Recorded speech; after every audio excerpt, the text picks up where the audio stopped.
வேதத்துக்கு ஓமென்னுவது போல் உள்ளதிற்கெல்லாம் சுருக்காய் தான் மங்களமாதலால். திருப்பல்லாண்டுக்குண்டான பெருமை இது. அனைத்து மங்களங்களையும் கொடுக்க வல்லது. சுருக்கமான பாடல் திரட்டு. முதல் பாடல், பல்லாண்டு பல்லாண்டு பல்லாயிரத்தாண்டு பலகோடி நூறாயிரம் மல்லாண்ட திண்டோள் மணிவண்ணா உன் சேவடி செவ்வி திருக்காப்பு. திருக்காப்புனால் குறையில்லாத காப்பு, நிறைவான ரக்ஷை. இந்த திருப்பல்லாண்டே நமக்கு ஒரு ரக்ஷை, நம்மை எல்லா ஆபத்திலிருந்தும் காக்கக்கூடியது. ஆழ்வார் இதிலே 4 தடவை பல்லாண்டு பல்லாண்டுன்னு கூறுகிறார். பல்லாண்டு, பல்லாண்டு, பல்லாயிரத்தாண்டு, பலகோடி நூறாயிரம் 4 தடவை சொல்லியிருக்கார். ஏன் 4 முறை? அவருக்கு ஒரு தரம் சொன்னால் போராது. பகவான் ஏதானும் குறவோன ஆயுள்ள இருக்கிறவரா? காலத்தையே தாண்டியவர். காலத்தை தாண்டி இருக்கும் எம்பெருமானுக்கு காலத்துக்குட்பட்டா பல்லாண்டு பாட முடியும்? உனக்கு மங்களம் உண்டாகுகன்னு ஒருத்தர் சொன்னா போருமா? அனைவரையும் கூட்டிக்கிறார். உனக்கு பல்லாண்டு என்று ஒரு முறை சொன்னால் போருமா? பல முறை திரும்ப திரும்ப கூறுகிறார். இந்த திரும்ப திரும்ப சொல்றதுக்கு ஒரு கருத்து உண்டு. முதல் தடவை பல்லாண்டு அப்படின்னா பல ஆண்டுகள். பல ஆண்டுகள் உனக்கு பல்லாண்டு, மங்களம் உண்டாகுக. யாருடைய கணக்கால பல ஆண்டு? நாமெல்லாம் மனிதர்கள். மனிதர்களுடைய காலக்கணக்கில் பல்லாண்டு. நாங்களெல்லாம் பாடுறோம், உனக்கு பல்லாண்டு ஏற்படட்டும், திருக்காப்பு இருக்கட்டும், மங்களாசாசனம் பண்ணிட்டார். அடுத்தது பல்லாண்டு பல்லாண்டு. 2ஆம் தடவை சொல்கிறது மனிதர்களின் காலக்கணக்கில்லே, தேவர்களின் காலக்கணக்கு. இதுக்கு அதுக்கும் பெரிய வேறுபாடு உண்டு. கேட்குறதுக்கே ரொம்ப ஆச்சரியமாக இருக்கும். கேளுங்கோ. நமக்கு 365 நாளோ இல்லையோ ஒரு ஆண்டு. பழைய நாளில் பார்த்தீங்கன்னா 360 நாள் தான் ஒரு ஆண்டு. அந்த நாள் கேலண்டர்லலாம் அப்படி தான் இருந்திருக்கான். நைல் நதியிலே, எகிப்து நாடு, நைல் நதியிலே வெள்ளம் வரும். அது ஒரு தரம் வெள்ளம் வந்துட்டு அடுத்த தரம் எப்போ வெள்ளம் வருமோ அந்த நடுவில் இடைப்பட்ட காலத்தை தான் ஒரு ஆண்டுன்னு கணக்கு பண்ணிட்டு இருந்தாலும். அது 360 நாட்கள். அதுக்கப்புறம் சில ராஜாக்களுக்கு ஆசை, தங்கள் பேரில் இருக்கிறதே ஒவ்வொரு நாள் கூட்டி பார்த்தா வருஷத்தை விட அதிகமாக வந்தது. அதனால் 2ஆவது மாதத்தில் 2 நாளை குறைச்சி பார்த்தா 4 நாள் குறைஞ்சி போச்சு. அப்புறம் 4 வருஷத்துக்கு ஒரு தடவை அந்த 4 நாளை காம்பன்சேட் பண்ணுறதுக்கு 1 நாளை கூட்டுன்னா மொத்தத்தில் இன்னைக்கு கேலண்டரை வச்சுட்டு இருக்கோம். அதனால் நம்முடையதுங்கிறது இன்றைக்கி 365 நாள். ஆனால் தேவர்களுக்கு நம்முடைய ஒரு ஆண்டு தான் ஒரு நாள். நம்முடைய 6 மாதங்கள், தை மாதம் உத்தராயணம் பிறக்கிறது இல்லையோ, அதிலேருந்து ஆனி முடிகிற வரைக்கும், ஆடி மாத பிறப்பு வரைக்கும் உத்தராயணம், ஆடி மாதத்துலேருந்து தை மாதம் பிறக்கிற வரைக்கும் தட்சிணாயனம். நம்முடைய உத்தராயணம் 6 மாதமும் தேவர்களுக்கு பகல். நம்முடைய தட்சிணாயனம் 6 மாதமும் தேவர்களுக்கு ஒரு இரவு. அப்போ நமக்கு ஒரு வருஷம் முடிஞ்சால் தான் அவர்களுக்கு ஒரு நாள். ஆழ்வாருக்கு ரொம்ப கொண்டாட்டமாக போச்சு. நான் என்னுடைய ஆயுளால் கொண்டாடினா, பெருமாளுக்கு பல்லாண்டு பாடினா போராதுன்னா, தேவர்கள் ஆயுளால் பாடுவோம். அப்படின்னா இன்னும் ரொம்ப நாளைக்கு பாடலான்னு அர்த்தம் இல்லையோ. ஆயுராசாஸ்தே சாஸ்திரமே சொல்கிறது. 100 வயசு, சதாயுர்வை புருஷா, 100 வயசோ தன் வாழ்கிறான்ங்கிறது. நாம் 100 வயசு, 100 இருக்கும், 80 இருக்கும், 70 இருக்கும். ஆனால் தேவர்களுக்கு 100 வயசுன்னா 100 பெருக்கணுமே. நம்முடைய ஒரு வருஷங்கிறது அவர்களுக்கு ஒரு நாள்னா, அப்போ அதை போல் 360ஆல் பெருக்கணும். அதை போல் அவர்களுக்கு 100 வயசு இருக்குது. நன்னா அத்தனை காலத்தாலும் பல்லாண்டு. அப்புறம் 3ஆவது எதுக்கு பல்லாயிரத்தாண்டு? பல்லாண்டு பல்லாண்டு பல்லாயிரத்தாண்டுன்னு திரும்ப கூறுகிறார். என்னால் அது பிரம்மாவனுடைய காலக்கணக்காலே. 7ஆவது லோகம் சத்தியலோகம். நாம் இருக்கிறது முதல் லோகம். பூஹு புவஹ சுவஹ மஹஹ ஜனஹ தபஹ சத்தியம். 7ஆவது லோகம் சத்தியலோகம். பிரம்மா இருக்கார், சதுர்முக பிரம்மா. அவர்தான் ஸ்ரீமன் நாராயணனுடைய நாபி கமலத்தில் தோன்றினவர். அங்கிருந்து உலகத்தை எல்லாம் படைத்தவர்.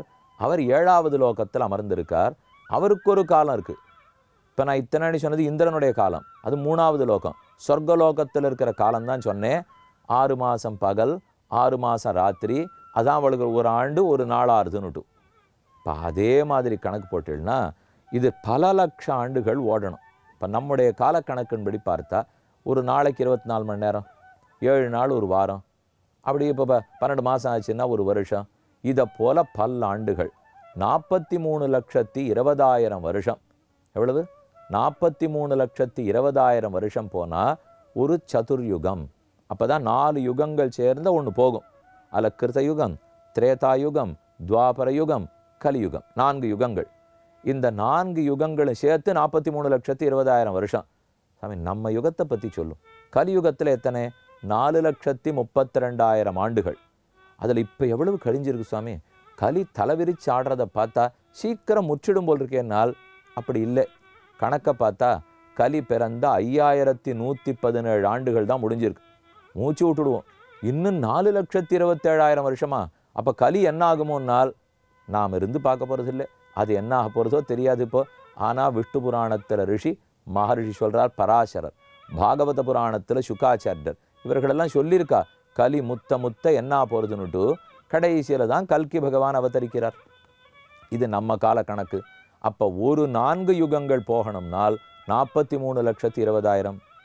அதை போல் 6 4 1000 சதுர்யுகங்கள் போனால் அப்போனா 43,20,000 1000ஆல் பெருக்குங்கோ. அத்தனை ஆண்டுகள் போனால் பிரம்மாவுக்கு ஒரு பகல் முடியும். அதான் அவருடைய கால கணக்கு. அவருக்கு அத்தனை 1000 சதுர்யுகம் போனால் தான் ஒரு பகல். அதை போல் அவருக்கு ஒரு ராத்திரி. ஆழ்வார் என்ன தெரியுமா பிடிச்சுனுட்டார்? அங்கே போய் பிடிச்சுனுட்டார். இப்போ பிரம்மாவனுடைய காலம், அவருடைய ஆயுளால் பெருமானுக்கு பல்லாண்டு பாடுகிறேன். இது இன்னும் சௌரியமாக படுத்து பாருங்க. மனிதனை விட தேவன், தேவனை விட பிரம்மா. சரி, அதுவும் புரியறது. இப்போ இவர் ஆசைக்கு ஒரு அளவே இல்லை. 4ஆந்தரம் எதுக்கு 10,000 பாடினார்? பல்லாண்டு பல்லாண்டு 10,000 3ஆம் தடவை பல கோடி 100,000. அப்போ கோடி 100 1000 எத்தனையோ பெருக்கிறதுனே தெரியலையே.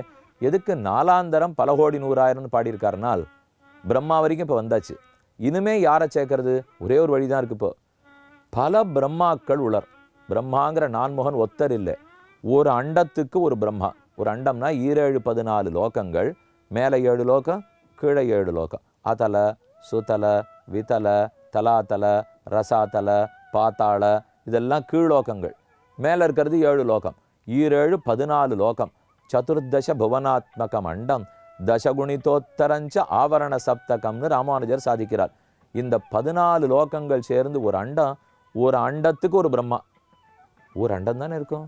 இல்லை இல்லை, அண்டானாந்து சஹசிராணாம் சஹசிராணி அயுத்தானிச்ச 1000 கோடிக்கணக்கான அண்டங்கள் இருக்கான். ஒவ்வொரு அண்டத்துக்கும் ஒரு பிரம்மா. பிரம்மா ஒத்தர் இல்லை, ஒவ்வொரு அண்டத்துக்கும் ஒரு பிரம்மா. ஒவ்வொரு அண்டத்திலையும் ஒரு இந்திரன் இருக்கார், குபேரன் இருக்கார், சந்திரன் இருக்கார், வருணன் இருக்கார், எல்லாரும் இருக்கா. இப்போ ஆழ்வார் யாரை போய் பிடிச்சுனுட்டார்? ஒவ்வொரு பிரம்மாவையாக கூப்பிடுறார். எத்தனை அண்டங்களில் எத்தனை பிரம்மாக்கள் இருப்பீடோ உங்கள் எல்லாருடைய ஆயுளாலையும் சேர்ந்து பல்லாண்டு பாடுவோம் வாங்கோ. இதைத்தான் பல கோடி 100,000 பல்லாண்டு பல்லாண்டு 10,000 பல கோடி 100,000. இத்தனை என்ன சொல்ல போறார்? உன் சேவடி செவ்வி திருக்காப்பு, உன் திருவடிகள் எப்போதும் மங்களத்தோடு இருக்க வேண்டும். பெருமான் சொல்றார், ஆழ்வீர் உன் ஆசைக்கு அளவே இல்லை போல் இருக்கே. இத்தனை வருஷமா எனக்கு பாட போறீர், இத்தனை பேரையுமா கூட்டிட்டு பாட போறீர். ஏன் இப்போ என்னை கண்டு என்ன பயம் உனக்கு? உனக்கு என்ன வந்துருமோன்னு பயம். திடீர்னு இப்போ ஆகாச வெளியில் வந்தியானா நான் யானையில் இருக்கிற மணியை எடுத்து தான் உனக்காக பல்லாண்டு பாட முடியும் அப்படின்னு பெருமாள்கிட்ட பிரார்த்திச்சுக்கிறார். அவர் சொல்றார், கவலைப்பட வேண்டாம். மல்லாண்ட திண்டோள். இந்த பாரு, என்னுடைய மல்லர்களை அழித்து முடித்த திண்தோள். பெருமாள் எதுக்கு தெரியுமோ அந்த தோளை காட்டினார்? இவர் பயப்படுறதை நிறுத்திட்டோம்னுட்டு. பெருமாளுக்கு என்ன வந்துருமோன்னு இவர் பயப்படுறாரோ இல்லையோ, பயத்தை போக்க என்ன பண்ணணும்? சுக்ரீவன் பயந்தான். ராமனான வாலியை கொல்ல முடியுமா கொல்ல முடியாதா சந்தேகம். எங்கள் அண்ணா வாலி இங்கே 7 மரம் சால மரங்கள் இருக்கு பாரு, அதை ஒன்னொன்னே அப்பப்படியே உலுக்கிடுவார். ராமா உன்னால் முடியுமான்னார். ஒரு அம்பை வளைச்சான் ராமன், வில்ல வளைச்ச அம்பை பூட்டி விட்டான். 7 மரத்தையும் ஒன்றா கொய்துட்டு வெளியில் வந்துடுத்து. சுக்ரீவன் புரிஞ்சுட்டான், ஓஹோ இவருக்கு நல்ல சக்தி இருக்கிறவர் தான். விபீஷணன் சரணாகதி பண்ண வரச்சே பயந்தான் சுக்ரீவன். ராமனுக்கு என்ன ஆயிடுமோன்னுட்டு பிசாச்சான் தானவான் யக்ஷான் பிருத்திவியான் செய்வ ராட்சசான் அங்குள்யக்ரேணத்தான் ஹன்யாம் இச்சன்னு ஹரிகணேஸ்வர. பிசாச்சம் பூதம் ராட்சசம் அசுரம் எத்தனை பேர் ஒன்றி வந்தாலும் இந்த ராமனிடத்தில் ஒன்றும் நடக்காது. தன் தோல் வலிமையை காட்டின உடனே சுக்ரீவன் சமாதானப்பட்டுட்டான். அதை போல இப்போ பெருமாள் நினச்சிக்கிறார், பெரியாழ்வார் ரொம்ப பயந்துருக்கார் போல் இருக்கு, அவருக்கு சமாதானப்படுத்துப்போம். இந்த பார், மல்லாண்ட மல்லர்களை முடித்த கம்சன் கண்ணனை கொல்றதுக்காக மல்லர்களை நிறுத்தி வச்சிருந்தான். முஷ்டிகன், சாணூரன், தோசலன் முதலான மன்னர்கள். மல்லாண்ட தின் தோள் என்னமா இருக்கு என்னுடைய தோள் பார்த்தீரான்னா. ஆழ்வார் அதை பார்த்துட்டு இதை கண்டு பயமா இருக்கே இப்போ. ஏன்னா தோல் வலிமை இருக்குங்கிறதுக்காகவே எங்கே சண்டை வந்தாலும் நான் முன்னேன்னு நீ போய் நிற்கிற கண்ணா. சில பிள்ளைகள்லாம் எப்பவுமே சண்டை கெடுபிடின்னு போயிட்டே இருக்கும். நம்ம வீட்டில் வெயில் வீணா போகாமல் ஆட போறியா வேணும்னு இப்போ எந்த ஊரில் ஏதானு 2 பேர் சண்டை போடின உடனே நம்ம வீட்டு பிள்ளை போய் நிற்பானோ இல்லையோ, இவனுக்கு அதே வேலையாக போச்சு ஊர்க்காரியம். அதை போல் இப்போ பெரியாழ்வார் சொல்கிறார், தேவர்களுக்கு ஆபத்து நீ தான் ஓடுற, ரிஷிகளுக்கு ஆபத்து நீ தான் ஓடுற, அசுரர்களால் கஷ்டம் நீ தான் ஓடுற, யாரானும் பார்த்துக்கப்படாதா? நீ ஏன் தெரியுமா ஓடுற? இப்போ இந்த தோல் வலிமை இருக்கவே தானே ஓடுற, அதனால் அதை பார்த்து எனக்கு பயமாக இருக்குது. இப்போ மல்லாண்ட திண்டோள் என்று தோளுக்கு பல்லாண்டு பாடினார். மணிவண்ணா அதை விட திருமேனி அழகு, மணியை போன்ற வர்ணமுடையவர், நல்ல நீல ரத்தினக்கல், நீல மாணிக்கக்கல், அது என்ன அழகாக இருக்குமோ, பார்க்கவே நீரோட்டத்தோடு இருக்குமோ, அத்தனை அழகு, அத்தனை மென்மை, அத்தனை சௌகுமாரியம், அத்தனை எளிமை. 1 கோடி ரூபாய் ஒரு வைரம். ஆனால் இப்படி சுருக்கில் சுருக்கிண்டு போடலாமோ இல்லையோ, அவ்வளோதானே, அவ்வளோ எளிமை பாருங்க. கோடி ரூபாய் வைரம், அதுக்குன்னு கோடி ரூபாய் பொட்டியாக கேட்டுது. வெறுமை நம்ம முந்தானேலே சுருக்கிண்டு போடலாமே. அதை போல கண்ணன் ரொம்ப சுலபன். மணிவண்ணன் யாரும் பக்தன் அருகில வைத்து கொண்டு அவன் ஆராதனை பண்ணிவிடலாம். மணிவண்ணா உன் சேவடி செவ்வி திருக்காப்பு, இவ்வளவு தூரம் உன்னை கண்டு என்னை எது தெரியுமோ பயப்பட வைக்கிறது? உன்னுடைய சிவந்த அடி. மேல் திருவடி கருநீளமாக இருக்குது, கீழே திருவடி சிவப்பாக இருக்குது. இந்த 2ஐயும் பார்த்துட்டு அதன் சேர்க்கையை கண்டே எனக்கு என் கண்ணெச்சிலே பட்டுவிட போல் இருக்கே. இப்போ உன் சேவடி, யார் காலோவாக இருந்தால் நான் பாட மாட்டேன். உன் சேவடியோ இல்லையோ தொதங்கிரி, உன்னுடைய திருவடி தாமரைகளுக்கு திருக்காப்பு. காப்பு ரக்ஷை, திருக்காப்பு. பாட்டில் வினைச்சொல்லே இல்லை. ஒரு தமிழ் பாடல் பாடுறோம்னு சொன்னால் ஒரு வினைச்சொல் கிரியாபதத்தோட முடியணுமோ இல்லையோ? இல்லை பாருங்க, திருக்காப்பு ஆயிடுக, ஏற்படுக, உண்டாயிடுக ஏதான் இருக்கணுமோ இல்லையோ? அதெல்லாம் இல்லவே இல்லை. ஏற்படுகன்னு சொல்லவே இல்லையென்னால் இவருக்கு பாடி முடிச்சுட்டோங்கிற திருப்தி வந்தான்னா உண்டாயிடுகன்னு சொல்ல போகிறார். இப்போ எனக்கு தண்ணீர் குடிக்கணும்னு ஆசை. தண்ணீர் தண்ணீர் தண்ணீர்னு கேட்குறேன். தண்ணீர் கிடைச்சா அப்புறம் கேட்க மாட்டேனோ இல்லையோ? கிடைக்காத வரைக்கும் தண்ணீர் தண்ணீர் தண்ணீர்னு சொல்லிட்டு இருப்பேன் இல்லையா? அதை போல் பெரியாழ்வாருக்கு இப்போது பல்லாண்டு பல்லாண்டு பல்லாண்டு பல்லாண்டு பல்லாண்டு திருக்காப்பு உண்டாயிடுக சொல்லுமேனால், உண்டாயிடுகான்னு சொல்கிறதுக்கு எனக்கு சொல்லி முடித்தோங்கிற திருப்தியே வரலையே. எனக்கு இன்னும் பாடணும்னு தோன்றது. அதனால தான் திருப்தி வரல. மேலும் அவரோ ரொம்ப பெரியவர், நானோ ரொம்ப எளியவன். நான் யார் அவனுக்கு உண்டாயிடுகான்னு சொல்கிறதுக்கு? அதனால் மங்களம் நிறுத்திட்டார். மங்களம் உண்டாயிடுகன்னு சொல்லவே இல்லை இருப்பார். மங்களம்னாலே உண்டாகணும் தான் அர்த்தம். நாம் ஏன் மங்களம்னு சொல்ல முடியாது? ரொம்ப பெரிய ஒருத்தர் சதாபிஷேகம் பண்ணிக்கிறார், 81 வயசு. நாம் போய் கீழே விழுந்தோம், நல்லா சேவிச்சு எழுந்துட்டு, நீர் மங்களமாக இருக்கட்டும், உனக்கு மங்களம் உண்டாயிடுக இப்படி வச்சுன்னு உண்டாயிடுகன்னா அவர் 81, நாம் 18. இதுக்கு எங்கே அவர்கிட்ட போய் நான் உண்டாயிடுகான்னு சொல்கிறது? அப்போ என்ன சொல்லணும்? சாமி மங்களம், சுவாமி மங்களம். அதோட நிறுத்திட்டா உண்டாயிடுகான்னு சொல்கிறத தவிர்த்துட்டோமோ இல்லையோ? ஆனால் உண்டாயிடுதுக்கான்னு தான் அர்த்தம்.